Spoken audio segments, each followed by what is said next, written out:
بسم الله الرحمن الرحيم. اللهم علمني بما ينفعني وانفعني بما علمتني، انك انت العزيز الحكيم. اهلا وسهلا بكم من تاني في سلسله الموكس. الحلقه اللي فاتت عرفنا على موقع عربي بيقدم كورسات مختلفه في مجالات مختلفه. الموقع ده انضم ليه اكتر من 400 الف متعلم.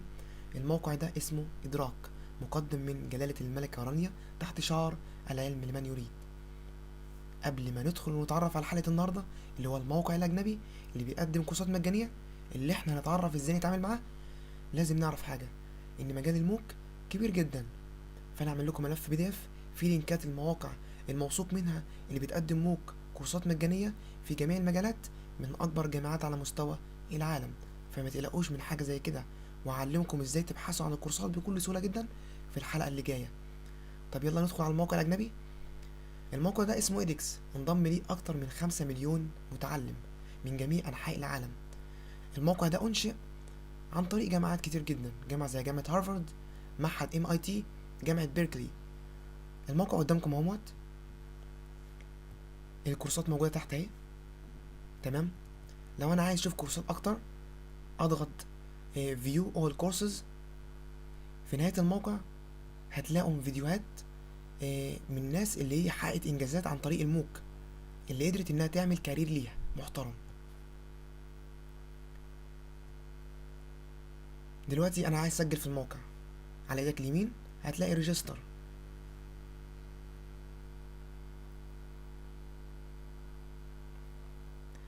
نفس التسجيل، نفس ادراك، اليوزر، الايميل، الفون نيم.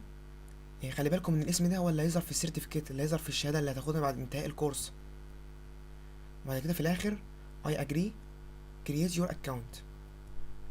وممكن تعمل اكونت عن طريق فيسبوك او جوجل بلس.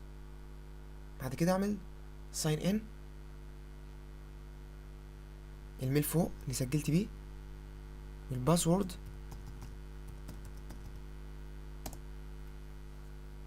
طبعا ممكن يبعت لك تسجيل رساله تسجيل الاكونت عندك على الميل، نفس تسجيل فيسبوك بالظبط. طبعا الكورسات دي عشان نقدم فيها فبتبان لي في لوحه التحكم. لوحه التحكم بالانجلش معناها داشبورد، فبيدخلني اول ما بدخل الموقع بيدخلني على لوحه التحكم على طول. طيب انا عايز اشوف كورسات او عايز اسجل في كورسات، فبضغط find new courses.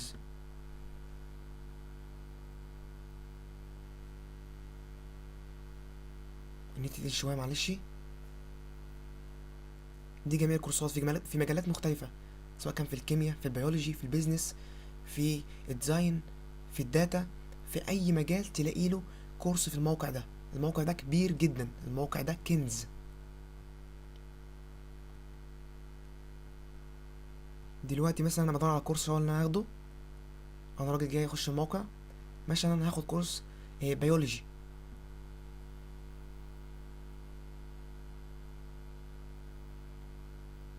دخلت الكورس،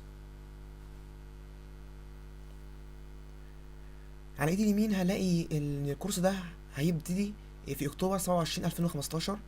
تمام. وده انرول للكورس، يعني بسجل الان عشان اسجل في الكورس اضغط على الانرول ناو ده. تمام. وده المعهد اللي مقدم الكورس او الجامعه، ده اللوجو بتاعهم MIT. about this course، دي الحاجات اللي هندرسها في الكورس ان شاء الله. ده what you will learn، ده اللي هنشرحه في الكورس. ده instructors اللي هيقدموا الكورس، حوالي 5 اهوت. معنى كده ان الكورس ده مش حاجة قليلة، الكورس ده فيه تيم، فيه ناس عندها خبرة في التعليم.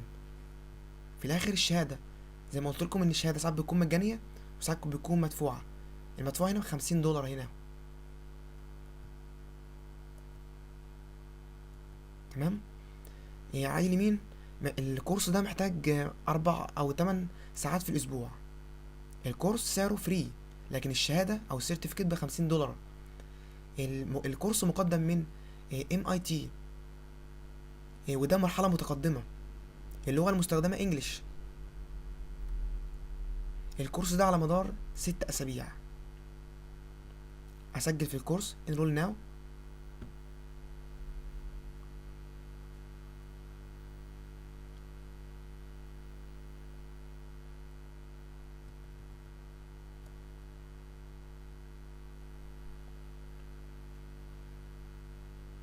بدخل على الكورس، دخلني الداشبورد اللي هو لوحة التحكم. تمام. انا سجلت مثلا في كورس البيولوجي ده، بعد كده هو دخلني على لوحة التحكم اوتوماتيك اللي هي الداشبورد. اضغط فيو كورس عشان اشوف الكورس، محتويات الكورس، اشوف المنصة التعليمية اللي اقدر اسأل الانستراكتور اي سؤال انا عايزه. الكورس وير ده معناه محتويات المساق او محتويات الكورس.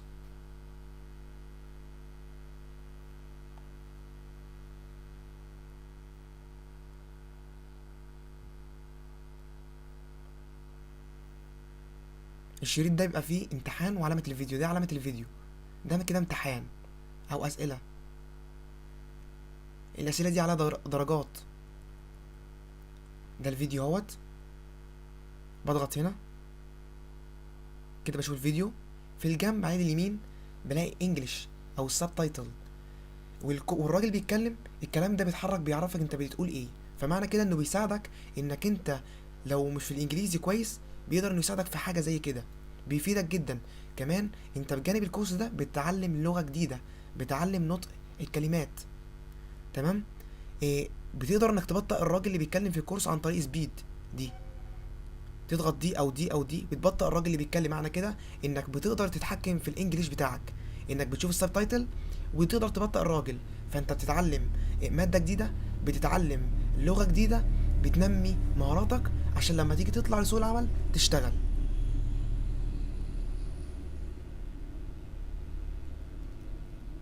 زي ما قلت لكم ان ده سرعه الراجل اللي بيتكلم، ممكن اخليه بطيء ممكن اخليه سريع، وده عشان اجيب السب تايتل اللي هو الراجل بيتكلم بيقول ايه عشان هو بيتكلم بسرعه.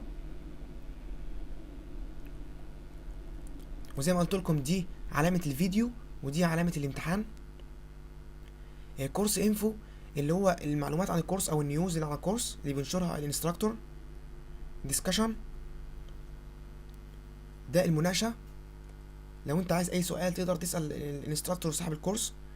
تضغط نيو بوست. بروجريس ده التقدم اللي في الكورس اللي هتعمله في الكورس عن طريق المهمات اللي انت بتحلها. ويكي دي ممكن تكون بعض الريفرنسز عن الكورس ده. كوميونتي ده المجتمع على التويتر، وليه كمان هاشتاج اهوت. يبقى كده اتعرفنا ازاي نسجل في الموقع، كده اتعرفنا ازاي نجيب فيديوهات الموقع، اتعرفنا ازاي نعرف ان نشتغل على الديسكشن فورم اللي هو نسال الانستراكتور اي سؤال.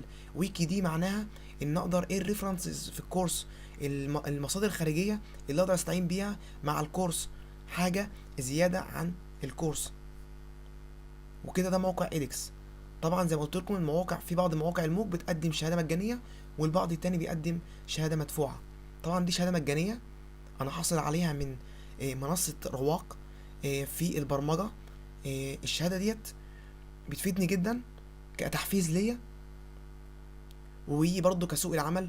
لما اجي مثلا اروح مثلا اقدم في شركه، بكتب في السي في بتاعي مثلا انا والله خدت كورس معين من جامعه معينه، فممكن اقعد مع الاتش ار يسالني اي سؤال خاص بالحاجه دي، او اقدر ازاي ان انا اسوق نفسي صح. وده اللي هتعرفوه ان شاء الله في نهايه الكورس. هيبقى في قصص تحفيزيه للناس ازاي قدرت انها تعمل كارير محترم ليها، ازاي قدرت انها تشتغل عن طريق الموك، ازاي قدرت انها تطور نفسها، ازاي قدرت انها تحط رجليها على اول الطريق. وكده اتعرفنا على إيدكس وموقع ادراك. ان شاء الله في الحلقه الجايه نتعرف على ازاي نجيب كورس في اي مجال من جميع مواقع الموك بضغطة زر ان شاء الله. والسلام عليكم ورحمة الله وبركاته.